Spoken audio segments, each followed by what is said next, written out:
होता है, आपका जो ब्रेन होता है ना, वो सिग्नल भेज रहा होता है आपकी ओवरीज़ को, फीमेल ओवरीज़ को, यानी कि brain is talking to your ovaries. Ovaries के अंदर प्रेजेंट होते हैं ऐसे सेल्स जहाँ से in response to brain signal आ रहा होता है आपको LH एंड FSH, वो जाके ओवरी को स्टिमुलेट करता है और कहता है कि आप फीमेल हार्मोन बनाओ। फीमेल हार्मोन कौन से होते हैं? एस्ट्रोजन्स। एस्ट्रोजन्स एक ब्रॉड स्पेक्ट्रम टर्मिनोलॉजी है जिसके अंदर डिफरेंट टाइप्स आती हैं। हम एस्ट्रोजन ऐसे ही कह देते हैं टू मेक इट सिंपल, लेकिन उसके अंदर प्रेजेंट होता है एस्ट्रियोल, एस्ट्रोन एंड एस्ट्राडायोल। जो एस्ट्राडायोल होता है वो सबसे इंपॉर्टेंट होता है, जो आपकी पूरी बॉडी के अंदर डिफरेंट रिसेप्टर्स के ऊपर काम कर रहा होता है। जो एस्ट्रॉन होता है वो सिर्फ एक सर्टन स्पेसिफिक अल्फा रिसेप्टर्स के ऊपर काम कर रहा होता है। जो एस्ट्रियोल होता है वो आमतौर पर प्रेग्नेंट जो प्लेसेंटा होता है ना माँ का, वो प्रोड्यूस कर रहा होता है। तो हमने किसको इंपॉर्टेंस देनी है? Oestradiol, which is considered bio identical to your biology, क्योंकि वो वाला हार्मोन एस्ट्रोजन है जो आपकी तमाम qualities of youth and qualities of fertility दे रहा है, एस्ट्राडायोल। लेकिन मैं यूज़ करूँगी वर्ड एस्ट्रोजन ताकि आप कंफ्यूज मत हों, लेकिन उसके अंदर डिफरेंट टाइप्स आती हैं। अब आपकी बॉडी पैदा करेगी एस्ट्रोजन। कैसे? जब ऊपर से ब्रेन की तरफ से सिग्नल जा रहा था ना ओवरी को, तो ओवरी के अंदर होते हैं टेस्टोस्टेरोन जो कि मेल हार्मोन होते हैं।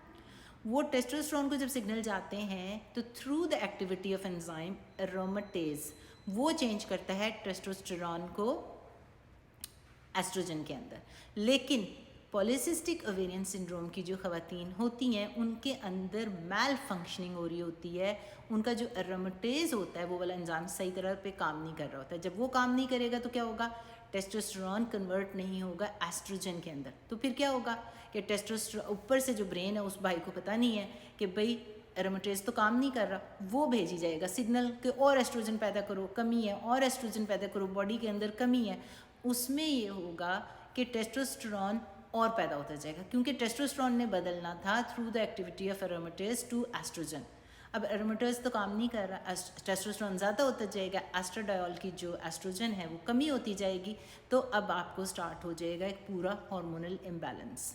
टेस्टोस्टेरोन ज़्यादा हो जाएगा तो सिम्टम आना शुरू हो जाएंगे वो वाले जो कि टेस्टोस्टेरोन एंड्रोजन है ना, ये एक मेल सेक्स हार्मोन जो कि औरतों के अंदर प्रेजेंट होता है, उसके वो सिम्टम्स आना शुरू हो जाएंगे पॉलीसिस्टिक ओवेरियन सिंड्रोम की अफेक्टेड खवातीन को।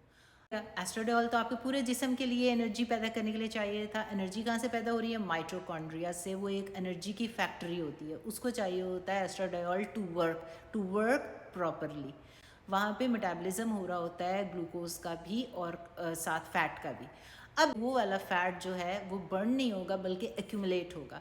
इसकी वजह से आप देखिएगा कि जो फैट होती है उसकी डिपोजिशन एक्सेसिवली एबनॉर्मल अमाउंट में होना शुरू हो जाती है इन दोज वुमेन जो उनके अंदर पॉलीसिस्टिक ओवेरियन सिंड्रोम होता है। खासतौर पे पेट के आसपास या लिवर के ऊपर फैटी लिवर होना शुरू हो जाता है और फिर वो उस फैट को बर्न नहीं कर सकती, उनको वेट लूज़ करना बहुत मुश्किल होता है। इसके साथ अब ये भी होगा कि जब ग्लूकोज का मेटाबॉलिज्म भी अफेक्टेड हो रहा है, लबलबा का काम होता है वो इंसुलिन पैदा करता है, वो इंसुलिन पैदा किए जाएगा।